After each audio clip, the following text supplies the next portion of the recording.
Such deep, deep holes we're going into. Yeah. So Right up your alley, right? this is true. This is true. Yeah. So you said that doing the four quadrants of the aura is anchoring the auric energy. Isn't the aura and the body connected? You can't have the body without the aura. And so what are Right. we anchoring to? So you're trying to, when you're working the aura, you're working the energy body, the energetic mold or blueprint. The physical form is a physical manifestation of that. But if you're trying to, how like you're doing energy work, you're not touching the body, you're working outside the body, right?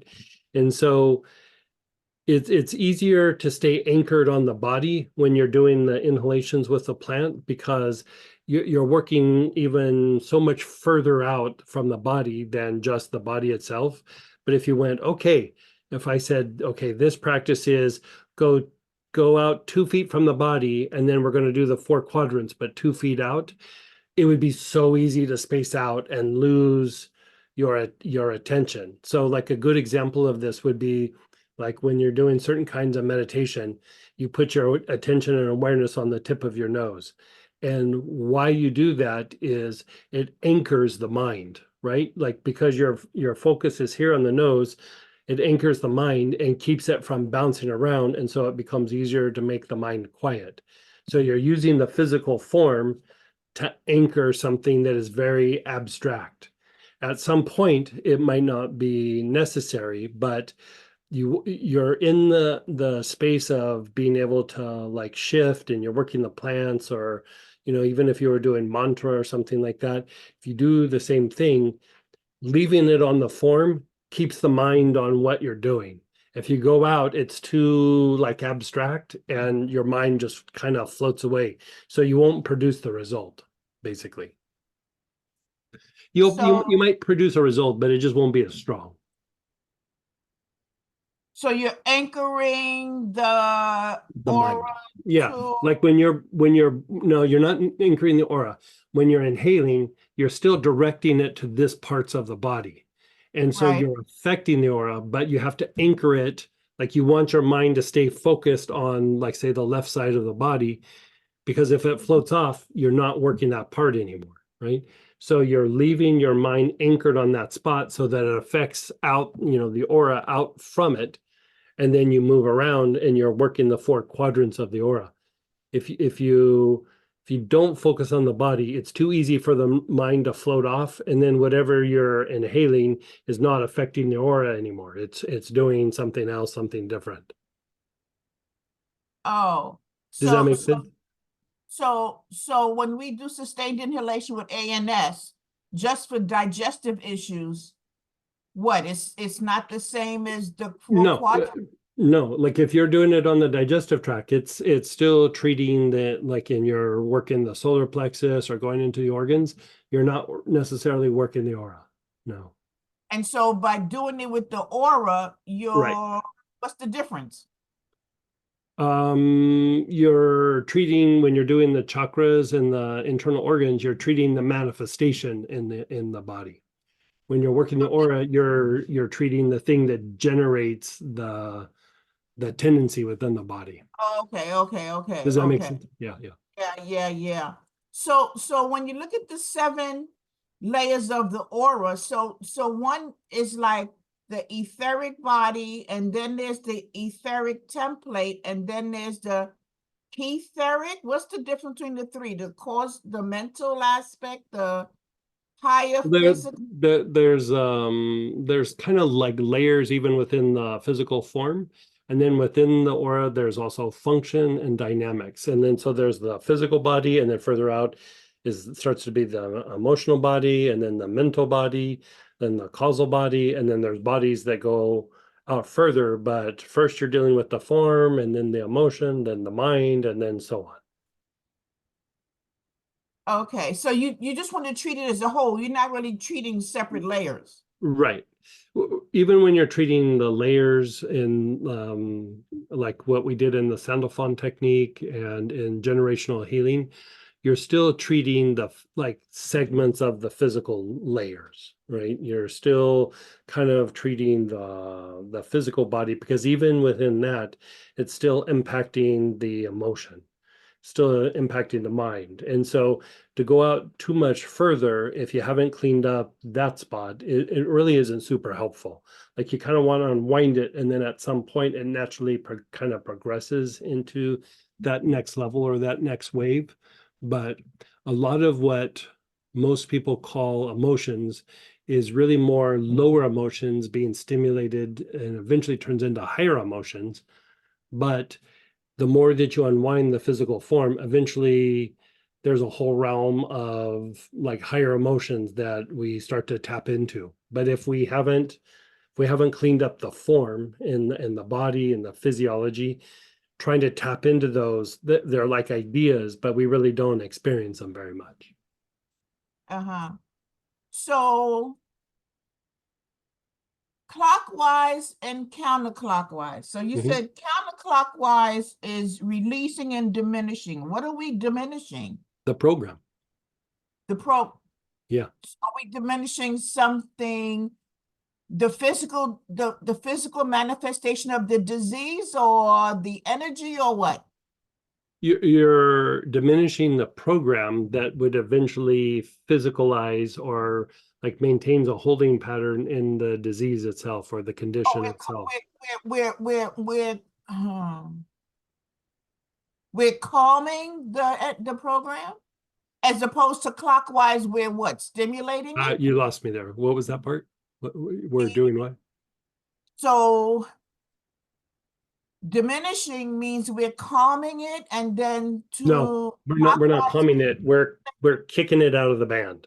Like we're like, yeah, I don't like the way you drum anymore. We're getting a new drummer. Like you're literally like getting rid of something.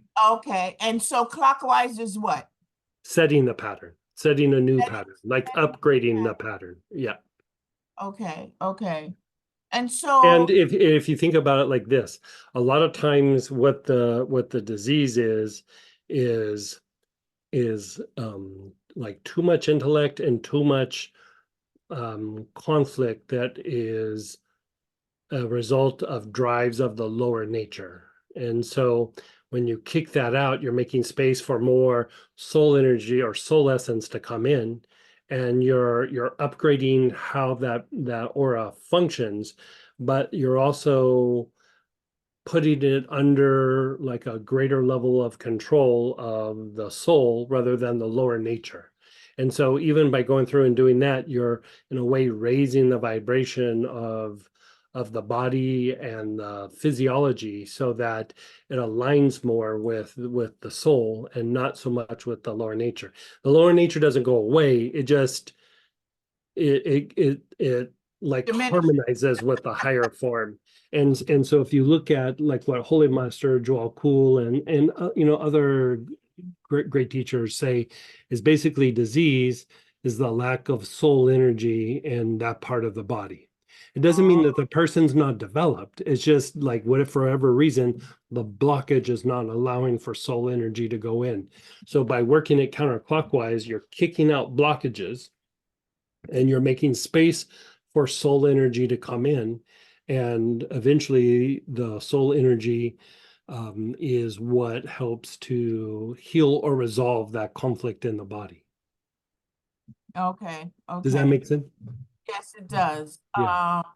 So what's the difference when we do the standard approach and what are we shooting for when we do the advanced approach? What's the difference? Or Standard approach can be like when you're working with somebody brand new or when you're wanting to do maintenance, or later today we're going to be doing stacking where we take, maybe four different Auric programs and we run them together as a unit itself.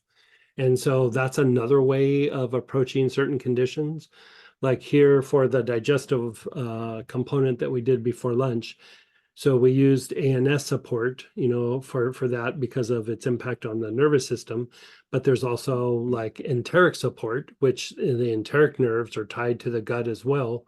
And it's a different part of the nervous system. So we would work maybe those two.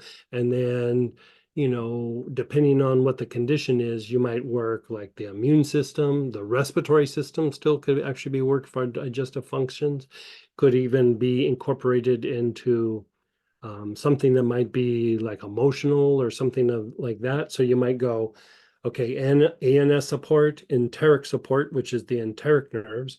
Then you might do the part for emotional programs. So that would be emotional elevation. And then you might do instinctive responses, for example. And so all of these are going to address different things that contribute to certain digestive issues. And so you can run the one program and go deep, or you can run these like little stacks. Like if you did you do the Phoenix technique, the 2.0 No, last week? no, I did Okay. not. So like in that, the very first thing that we let off with is, within that kit, because we still use the kit, but we did a very different version of that than the first time. And so the very first thing that we did to work chords is we did an Auric programming stack. And so we did 4 different programs, but we just did the standard approach. Then we did chords. So the stack was to address what happens with the contamination and what attracts chords and what gets us entangled.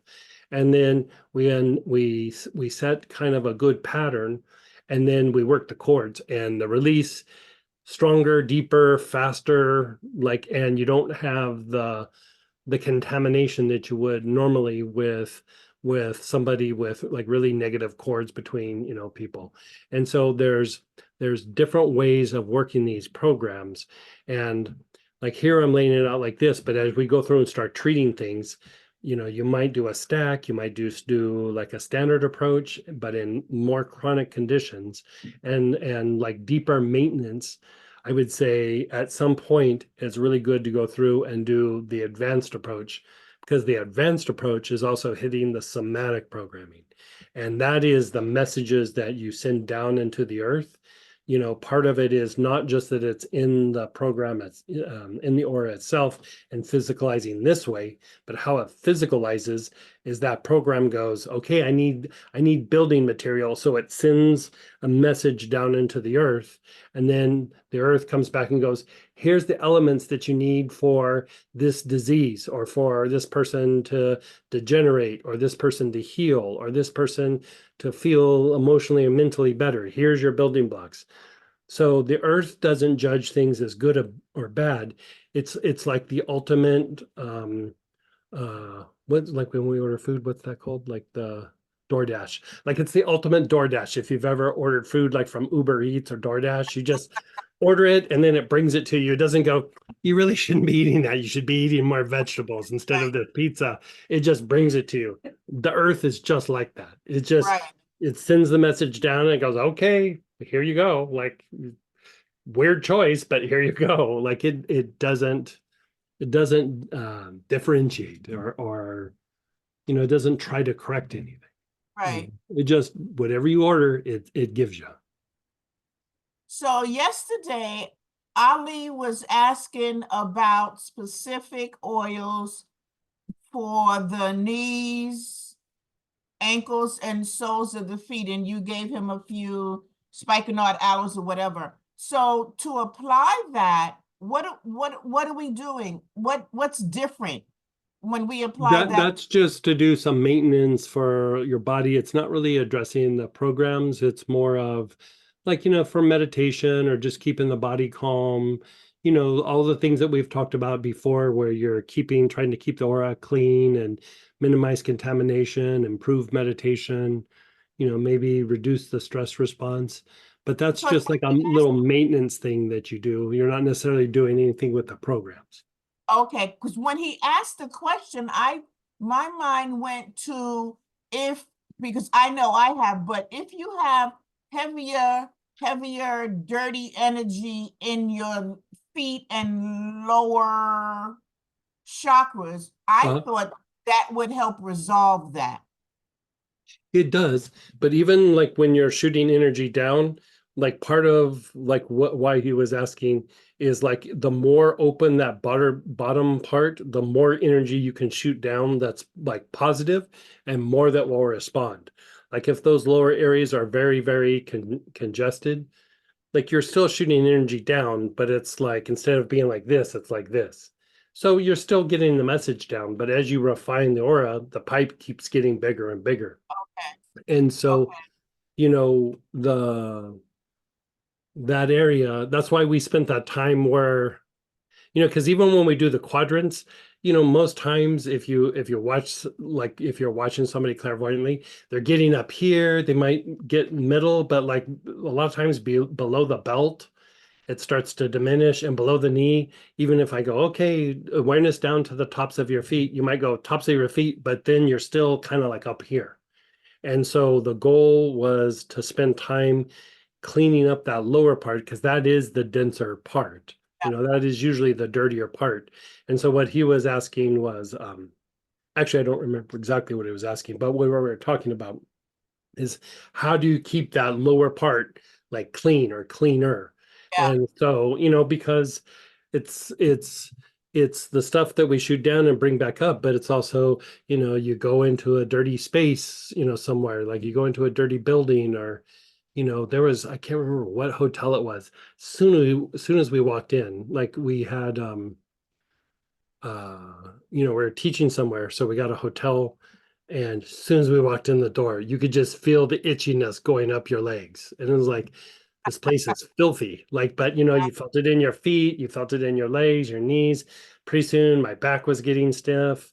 And you know what else that happens to me is at the Rock and Mineral Show. Like you walking around, because everybody's got crystals that aren't cleaned and yeah, everything. And you're walking yeah. around and you're like, I'm getting a little itchy. And I really feel it in my feet. And so my feet start hurting. And by the end of the day, I can barely bend over because like it's gone all the way up into my lower torso. And the first couple of times I would clean my Ming Men and clean that up, and I didn't really find very much relief. I just cleaned my feet, and all went away. And I was like, so I would do what we talked about. I'd rub spikenard or sandalwood on my feet, and I carried a little spray around me with that. And every couple hours, I'd pull my shoe off, spray my feet, put them back on, spray my shoes. Stopped happening. Yeah, And so finally, when we do the standard approach, we go clockwise. correct. When we do the advanced, why do we start counterclockwise? So that the clockwise can go deeper. Like you're releasing something so the program can go much deeper. If you just Oh, do counterclockwise, it will be too depleting to the person. So whenever oh, you start counterclockwise, but then you end still clockwise. And so, if I'm doing this with like a new person, I just do the standard approach. But if I have somebody who's a veteran or has, even if like this is the first class you've ever taken, you are drawn to this class because you're doing work. Like it's not because you're like a tourist and all this kind of stuff. yeah, When you're dealing with tourists, you got to start gentle because you don't want to yeah. scare them away. You don't want to, have them get overwhelmed. Even there's even a couple people that have been around for a while, but maybe their health issue or underlying, old trauma. I still have them just do the standard approach, but it's like doing any sort of work becomes overwhelming, and so I just spoon feed them until they're ready. And so like I don't push it. Like when they're ready, and sometimes they're never ready, but sometimes it's just this treatment and some time will get them ready. And so I Right. try to make it so that we can all adjust when we're adjusting something. And if something's too overwhelming, you go to a lesser version of it until the body is ready. Because you could be doing all kinds of work, but get a health issue and you start treating it, and it might be overwhelming at first, but you treat it for like a month, and then all of a sudden you can handle the treatment. The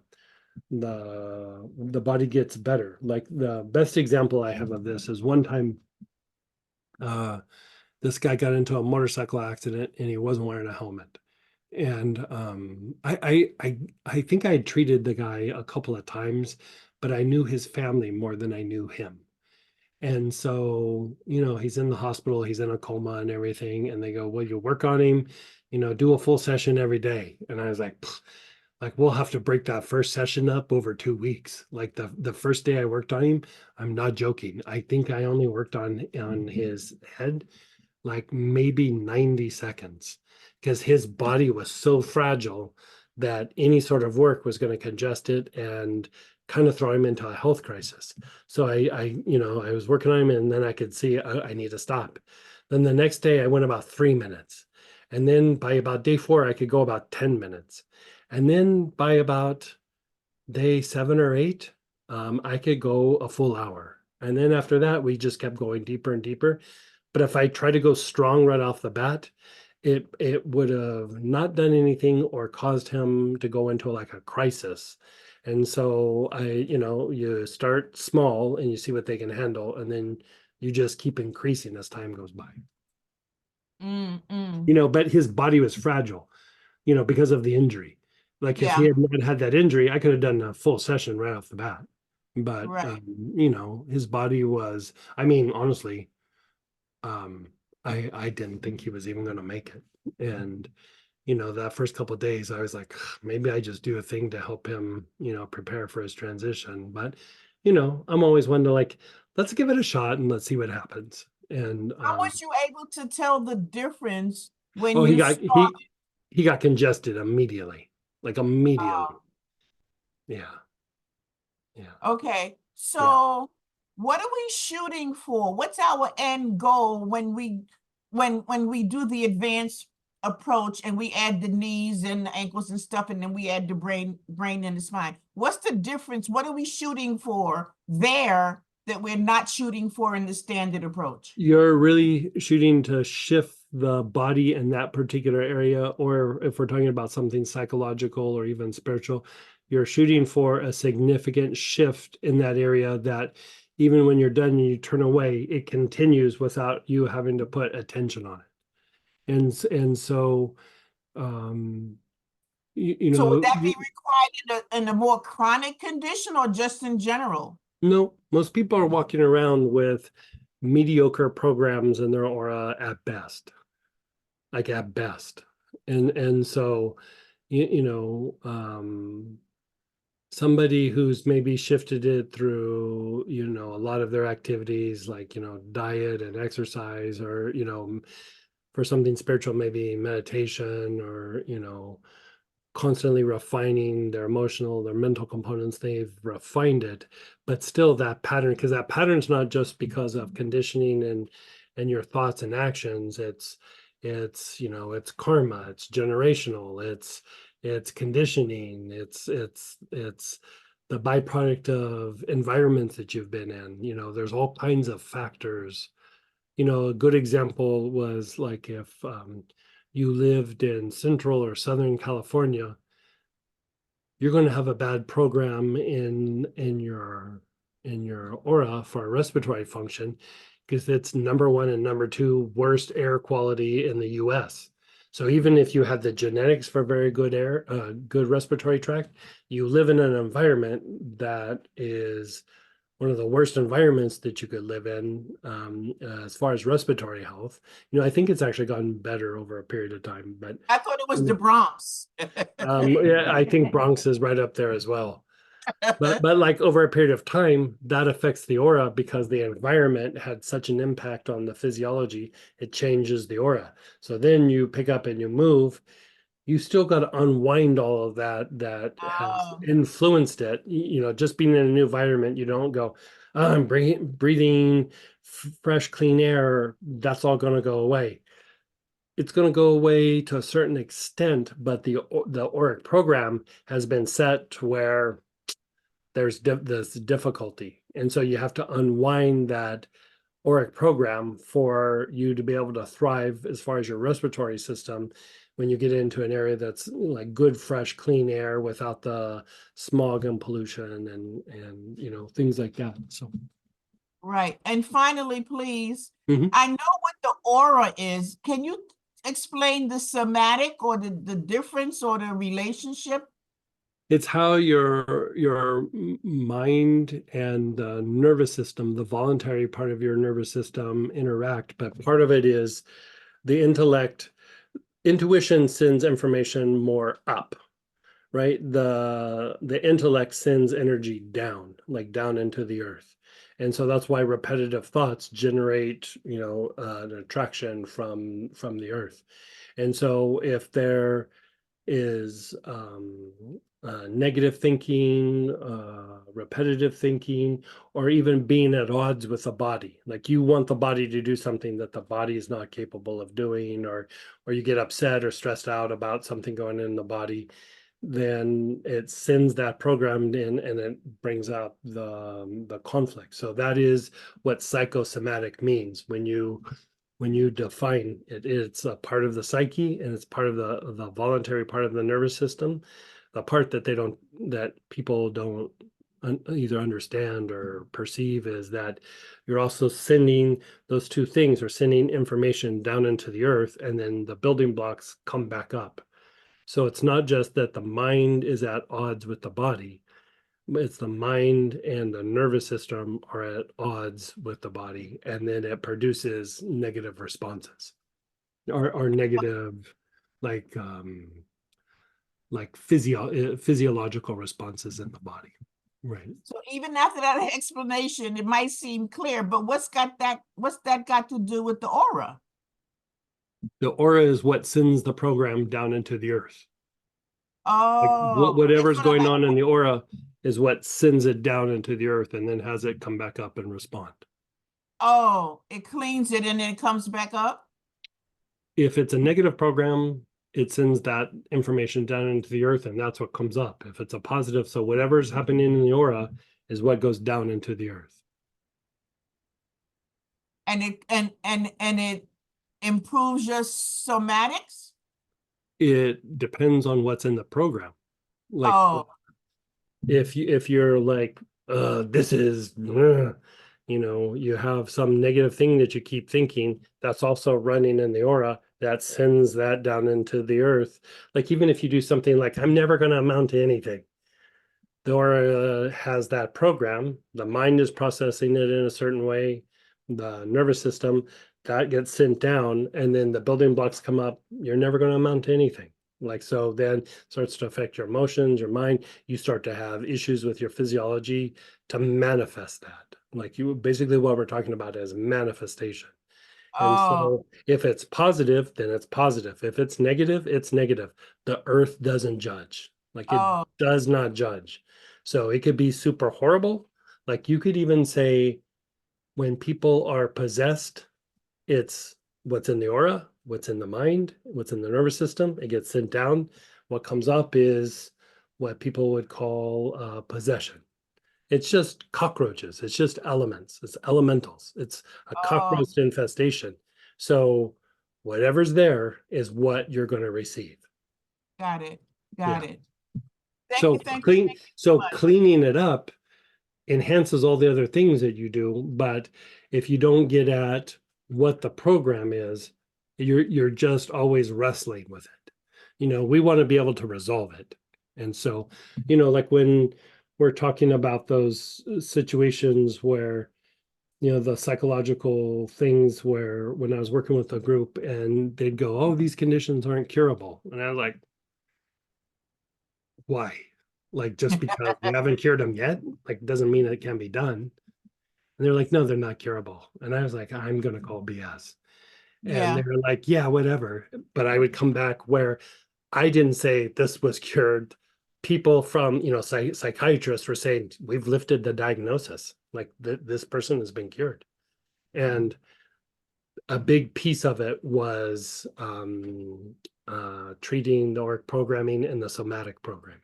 I did other things too, but that thing, if you didn't unwind that program within the system, it didn't matter. Like what they said was then true. Like it's not curable because the program is running, and no matter what you did, medication, therapy, whatever, The program was always running. Yeah, yeah, yeah. So you can't do this remotely? It has to be just for self? No, I mean, you can't do it for another person. You can have them do the oils.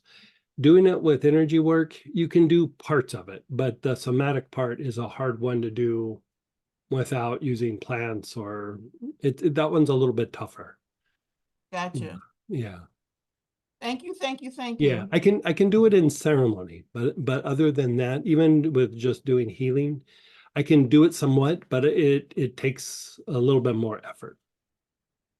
Gotcha. Yeah. Appreciate you so Yeah. deeply. Thank you. You're so welcome. To make it, I don't know if this helps with confusion, but if you think about when you're blessing the earth, why are you blessing the earth? You're trying to undo some of what we would call that somatic programming. Like if you're blessing a Oh, person, you're blessing the yeah, earth below, in their feet, or you're just blessing the earth. It changes the building blocks that potentially goes up. And so that wow. is one of the ways that you try to undo the somatic programming. Let this person be blessed. Let this person feel peace. Let this person, in a way, that's what you're trying to. It's not just like magically make this person feel better. You're following mechanics where you go, bless the earth, bless the elements that end up getting pulled up into them, even though they're sending down negative, unconsciously, they're sending down Right, negative programs. Let better building blocks go up, is basically right, what you're right, doing when you're praying and blessing. right. Thanks again. You're so welcome. Thank you for the time to answer all my questions Yeah. too. Well, I think that was good for everybody.